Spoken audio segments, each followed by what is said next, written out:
A little boy's screams echoed across Terminal C. His hand shook. His eyes were wild with fear. "Mister, please, my mom, she won't move." What the billionaire saw when he followed him changed the entire direction of his life.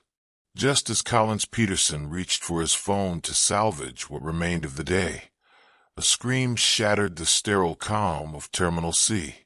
A little boy, no older than 6, came sprinting through the crowd, his small face blotched with tears, his voice cracking from desperation. "Sir, please. Please help me. My mom, she won't wake up."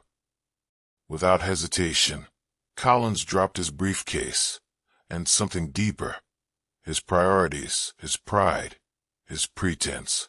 The boy's name was Andrew Davies. He clutched Collins' hand and pulled him toward Gate C-19, where a woman lay collapsed on the cold tile, unmoving, eyes closed. Her purse was spilled open, her hand frozen mid-reach. Dozens stood around her. No one stepped forward. Collins did. He dropped to his knees, found her pulse weak, called for help, shielded Andrew from the sight of his mother, from the judgment of the crowd, from the loneliness only a child in crisis can know. When paramedics finally arrived, the woman was barely breathing. As they loaded her onto the stretcher, Andrew sobbed into Collins' chest. "Please don't leave me. Sir, please don't let them take her without me." And Collins said only this, soft, firm, and certain, as if he already knew what it meant. "I'm not leaving you, Andrew. I promise." Before we dive deeper, hit the like button, subscribe, and comment your country below. Your engagement helps this channel grow and reach more hearts. Now let's dive right into the story.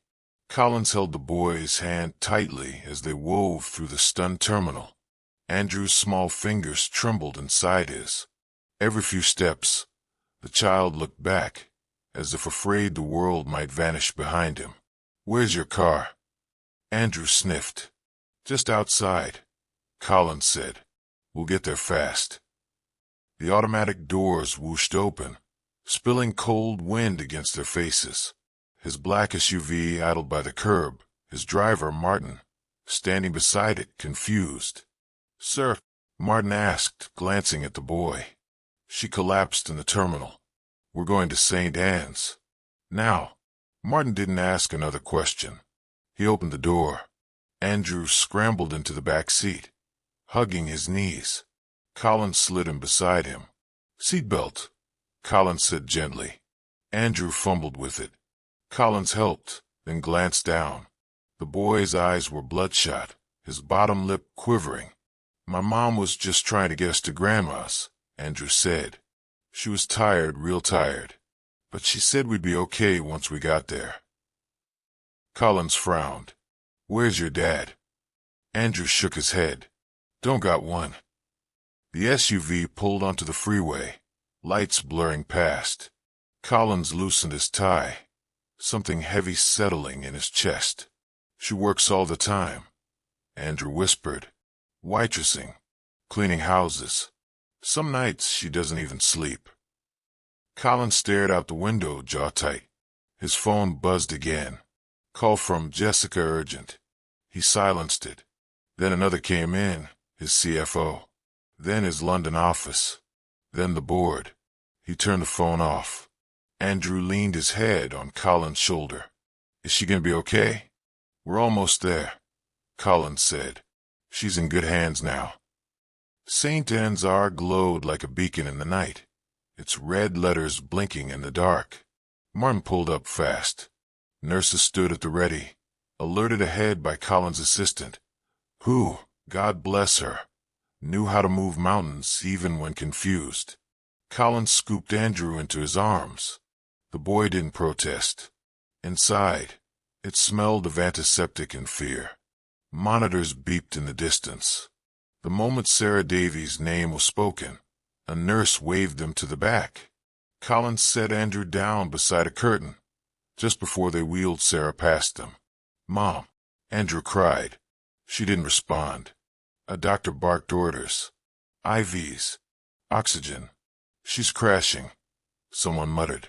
BP's falling. Andrew clutched Colin's coat with both hands, shaking. I didn't mean to make her so tired. I shoulda helped more. I shoulda. Hey. Collins crouched down, eye level. None of this is your fault.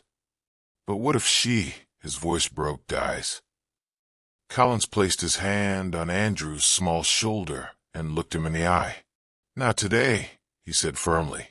Not if I can help it. Then, under his breath, Collins added a prayer he hadn't spoken in years. God, if you're real, please don't let this boy lose his mother tonight. The clock on the ER wall barely moved. Collins sat in the hard plastic chair, elbows on his knees, eyes fixed on the curtain that hid Sarah's hospital bed. Andrew hadn't let go of his mother's hand since they were allowed back in. Not once.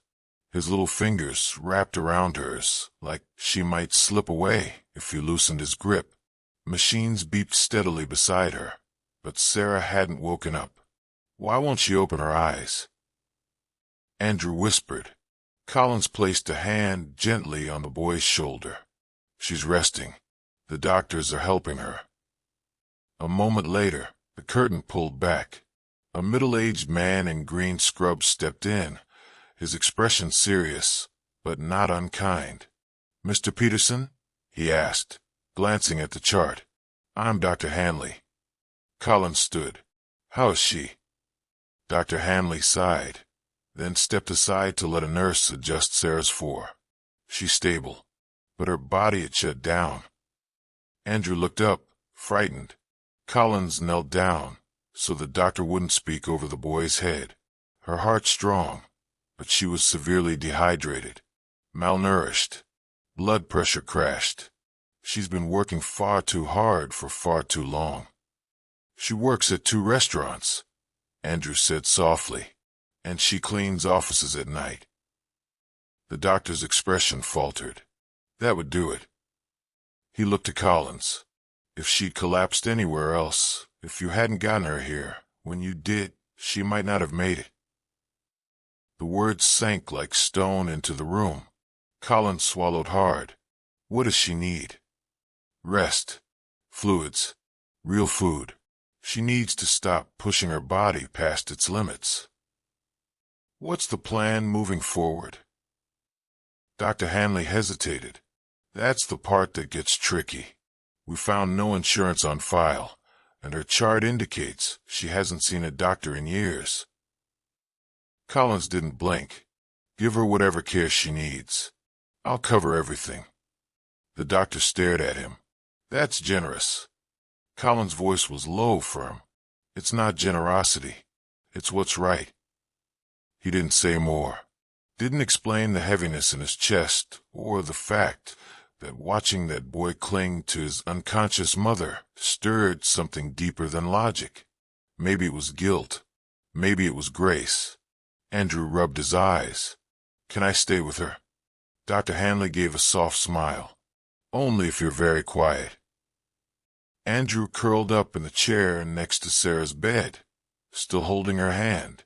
His head wobbled with sleep. Collins reached down and scooped him up. Andrew didn't fight it. He rested his head against Collins' chest, breathing steady. Within minutes, he was fast asleep. Collins sat back in the chair and looked at Sarah. Her chest rose and fell. Her lips were pale. But she was here, alive. He reached for his phone, hesitated, then slipped it back in his pocket. There were meetings he was missing, emails, calls, but none of it mattered tonight. God, he whispered silently, was this you? Was this what you were trying to show me all along? Dr. Hanley returned a few minutes later, this time quieter, gentler. He knelt beside Collins and said under his breath, just so you know, if she had collapsed anywhere else, we would have been too late. The world came back in fragments. Beeping monitors, harsh fluorescent lights, the antiseptic sting of hospital air. Sarah's eyelids fluttered open, her body heavy, as if made of sandbags. Her mouth was dry, her thoughts foggy. Then movement. She turned her head slowly and saw him. A man in a crisp suit, slightly rumpled, sitting beside her bed, and on his lap her son, Andrew, sleeping. Tears clung to his lashes, one small hand clutching the man's sleeve like it was all he had left. Sarah's heart jolted. Andrew. The words scraped from her throat. The man stirred. He stood gently, careful not to wake the boy. At the sound of her voice, Andrew snapped awake and leapt from the stranger's arms. "Mom," he cried, crawling onto the bed. "You're awake. You're really awake." Sarah wrapped her arms around him weakly, barely able to squeeze. "Baby, I'm here," she whispered, tears streaming. "I'm so sorry." Andrew clung to her like he might disappear. The man stepped back, hands raised slightly in reassurance. "I'm Collins Peterson," he said softly. "You collapsed in the airport. Andrew found me. We brought you here." She blinked at him. Her mind raced to connect dots she couldn't quite reach. "How long was I out?" "Almost a full day," Collins said. Sarah's breath caught. "I have to go. I can't afford this. I don't have insurance. We don't even have a primary doctor." "You don't need to worry about that," he said. "No," her voice cracked. "You don't understand. I can't take on any more debt. I have nothing left to give." Collins met her eyes. "It's not charity," he said gently. "It's help, and you deserve help." She looked away. That word, deserve, knotted in her chest. She hadn't felt worthy of much in years. Not since her husband walked out. Not since her nights blurred into morning shifts. Since ramen and silence became her dinner table companions. "Why would you—" she started, but her throat closed up. "Because your son asked me to help, and God put me there at the exact moment he needed someone." She flinched at that. God? Did he even remember she existed? Sarah looked at her hands, trembling, pale, empty. "How much is the bill?" she asked, voice tight. "It's taken care of." She gritted her teeth. "I can't let you do that." "You didn't let me." "I already did." Silence stretched between them. Sarah closed her eyes, tears leaking sideways. Pride warred with reality. She couldn't repay this. Not now. Maybe not ever. But dignity whispered that she had to try. After a long pause, she opened her eyes again and said softly, almost ashamed, "I'll pay you back. I don't know how long it will take, but I will." Collins nodded once, his voice low, steady. "We'll talk about that later," he said. "For now, rest." The drive home was quiet. Andrew dozed in the back seat, his head bouncing softly with each bump in the road. Sarah stared out the window, arms wrapped tightly around herself, as if holding in everything that might break loose. Collins gripped the wheel, glancing at her occasionally. Her eyes were tired in a way no rest could fix. But when they turned down a cracked residential street, and she murmured, "That's us. Third building on the right." He felt something tighten in his chest. The building was plain brick, with chipped stairs and flickering lights. He helped Sarah out slowly, steadying her arm. Inside, the apartment was exactly what he'd feared. 2 small bedrooms, a couch with a blanket tucked in the corner. The kitchen barely fit one person. A little table sat off to the side, one leg shimmed with a stack of paper. Worn furniture, but clean, organized, lived in. Andrew came to life the moment they walked in. "Want to see my room?" he asked, grabbing Collins' hand without waiting for an answer. Sarah opened her mouth to stop him, then closed it. Letting her son feel joy again seemed more important than hiding her world. Andrew tugged Collins into the back room, proudly pointing to his bunk bed. "I sleep on the top. Mom sleeps down there when she's too tired to walk to her room. This is my drawing wall, look." The wall was full of color. Rockets, stick figures, sunshine, monsters, and hearts. This one's Mom, he beamed. She's wearing a cape, 'cause she's my superhero. Colin smiled. The kind that aches just behind the ribs. She sure is. At the doorway, Sarah watched them quietly, arms crossed. Her cheeks were flushed, not from illness this time, but from the weight of being seen. Dinner was simple, leftover spaghetti and toast. Sarah insisted on serving it, despite Colin's offering takeout. Pride still had its roots. While Andrew played with crayons on the floor, Collins noticed a small file box on the counter. The lid was off. Inside were envelopes, bills, and a neatly folded stack of old employment papers. He reached for the top sheet out of habit. A logo stopped him cold. Peterson Hart Technologies. His company. Collins stared, pulse quickening. He scanned the paper. Position terminated, budget consolidation. 2019. Sarah. She was one of his. He looked up at her. She was rinsing a plate, humming softly to herself, unaware of the storm unraveling in his chest. She lost her job because of a corporate decision he'd approved. He remembered the meeting, cutbacks to a division they called non-essential. Data entry and admin, the bottom of the org chart. She hadn't just fallen through the cracks. He'd helped widen them. Colin sat down, the paper still in his hand. Guilt struck deep, clean and sharp. She had nearly died, and he had signed the paper that set it all in motion. His heart pounded. God, what am I supposed to do with this? Across the room, Andrew looked up and smiled. You okay, Mr. Collins? He nodded slowly, but the words felt like ash in his mouth. I will be. Sarah didn't expect him to come back. People rarely did, especially the ones who said they would. But at 8:07 the next morning, a soft knock came at the door. Andrew scrambled to answer it. It's him, Mom. He came back. Colin stood in the doorway holding 2 paper bags and a small brown pharmacy bag. He gave a sheepish smile.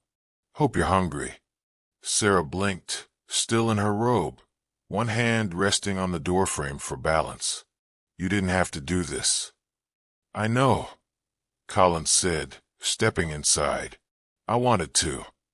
He set the bags on the counter. Eggs, bread, fresh fruit, bottled water, multivitamins, a neatly labeled blood pressure monitor. Sarah stared, equal parts grateful and overwhelmed.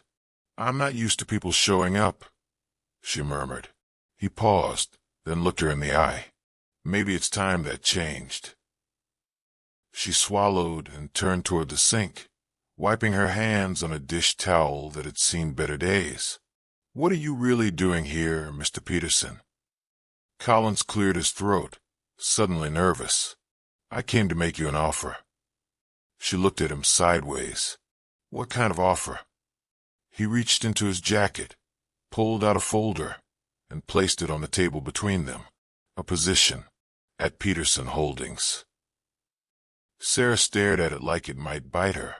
I had HR draft a role based on your skill set, administrative support, project coordination, full-time, decent hours, health benefits, childcare stipend, retirement match. She didn't touch the folder. Sarah, 1 job, not 3, and you'd still be home in time to tuck Andrew in. Her arms folded tight across her chest. Why? Because you deserve it. Because you shouldn't have had to burn yourself out to survive. She shook her head. This feels like pity, and I've had enough of that to last a lifetime. It's not pity, he said quietly. It's responsibility and respect. She looked down, her breath catching. Her voice softened to almost nothing. I don't want to owe you. Collins didn't flinch. You don't. Not for a second. Andrew had been listening from the hall, holding his worn dinosaur plushie. He stepped into the kitchen, looking between them. Mom, maybe this time someone's trying to help us. Sarah's heart cracked right down the middle. She brushed a hand across her cheek, hiding the tear that slipped free. Then she opened the folder slowly, carefully, as if touching it made it more real. "I'll come in for an interview," she said at last. "Nothing more. I want it to be professional. If I get it, it'll be because I earned it. No favors." Colin smiled, soft, sincere, unshaken. "Sarah," he said, meeting her gaze, "you don't need favors. You just need a fair chance." The lobby of Peterson Holdings looked like it belonged in a movie. Glass walls stretched high above her. Marble floors gleamed beneath her borrowed heels. People moved with purpose, dressed in sharp suits and crisp dresses. Sarah clutched her folder like a lifeline, praying no one saw her hand shaking. "Mom," Andrew whispered, holding her hand tight, "you look like a boss." She gave him a weak smile. "Let's hope I feel like one." A receptionist greeted them warmly and led Andrew to the childcare center. His eyes lit up at the toys and other kids. Sarah watched him disappear behind the door, then turned toward the elevators, heart pounding. By the time she reached the interview room, she'd rehearsed her story 100 times and still didn't feel ready. But when the questions came, something in her shifted. She didn't pretend. She didn't shrink. She answered with honesty, grit, and the quiet power of a woman who had survived more than most people ever would. She spoke about multitasking between 3 jobs, managing schedules with no margin for error, learning systems on the fly because no one was around to train her. She didn't apologize for her past. She owned it. And when it was over, the woman across the table smiled. "Sarah," she said, "you're exactly what we need." Andrew was already waiting outside the office, his nose pressed to the glass. "Well," he asked, eyes wide. Sarah didn't say anything at first. She just dropped to her knees and pulled him into a hug. "You got it," he whispered. She nodded. He whooped, arms flying into the air. "I knew it." They rode the bus home that afternoon, her hand in his, the city blurring past. Sarah stared out the window, silent tears slipping down her cheeks. This time, they weren't tears of fear or defeat. They were tears of something new. Hope. Within weeks, Sarah found a rhythm. She learned quickly, organized faster than most of the team, and brought calm to chaos. Her colleagues respected her. Some even came to her with questions. She had her own desk, her name on an email signature, and, for the first time in years, health insurance. Colin stopped by occasionally, always casual, always kind. "Just checking in," he'd say. He never hovered, never made it awkward. But sometimes their eyes would meet across the hallway, and something unspoken hung in the air. Something careful, curious, quietly growing. Andrew, of course, didn't bother with subtlety. He bragged to everyone. The janitor, the bus driver, his Sunday school teacher. "Mr. Collins saved my mom's life." One evening, after dinner, he sat beside Sarah on the couch, swinging his feet. "Mom," he asked. "Yeah, baby. Do you like him?" Sarah froze. Her heart stuttered in her chest. She glanced toward the window, the city lights flickering in the distance. She didn't answer, but her silence said everything. It started with homework. Collins had dropped by to return Andrew's forgotten sweater, but the math workbook on the table, and Andrew's groans, kept him there. Multiplication. Collins asked, kneeling beside the boy, "Want a trick my mom taught me?" Andrew's eyes lit up. "Only if it works." It did. Sarah watched from the kitchen, her hands still in dishwater. Collins wasn't just helping with math. He was showing up. Again and again. The visits became natural. He brought groceries without being asked. Took Andrew to the park on Saturdays. Helped Sarah assemble a bookshelf she couldn't afford but found secondhand. He became a protector when her body trembled after long workdays to quiet cheerleader when doubt crept in, and a friend who made her laugh, even when she thought she'd forgotten how. Still, Sarah kept her walls. Not of pride anymore, but fear, deep and learned. But one night, after Andrew fell asleep, Colin stayed a little longer. They sat on the couch, a soft breeze drifting through the cracked window. The TV flickered in the background, but neither was watching. Sarah sipped tea from her chipped mug. Collins watched her with something tender in his eyes. "I don't want to be just the man who helped you at the airport," he said softly. "I want to stay, if you'll let me." She didn't answer at first. Her breath caught. Her grip on the mug tightened. "Collins," she whispered, "I'm scared." He nodded. "I figured." She turned toward him slowly. "You don't know what it's like to trust someone and watch them leave anyway, or to depend on a promise that breaks when you need it most." "I don't know your pain," he said, "but I've had my own, and I'm not going anywhere." Sarah looked down at her lap. The quiet between them pulsed with emotion, raw, unscripted, real. "Why me?" she asked. "Out of all the people in that airport." He smiled softly. "Because God didn't let me get on that plane." That silenced her. Tears welled in her eyes before she could stop them. One slid down her cheek. Collins reached out, gently brushing it away with his thumb. "Sarah, I don't want to fix you," he said. "I just want to be here, beside you, with you." Her walls didn't shatter. They melted, slow and trembling. And when he leaned in, she didn't pull away.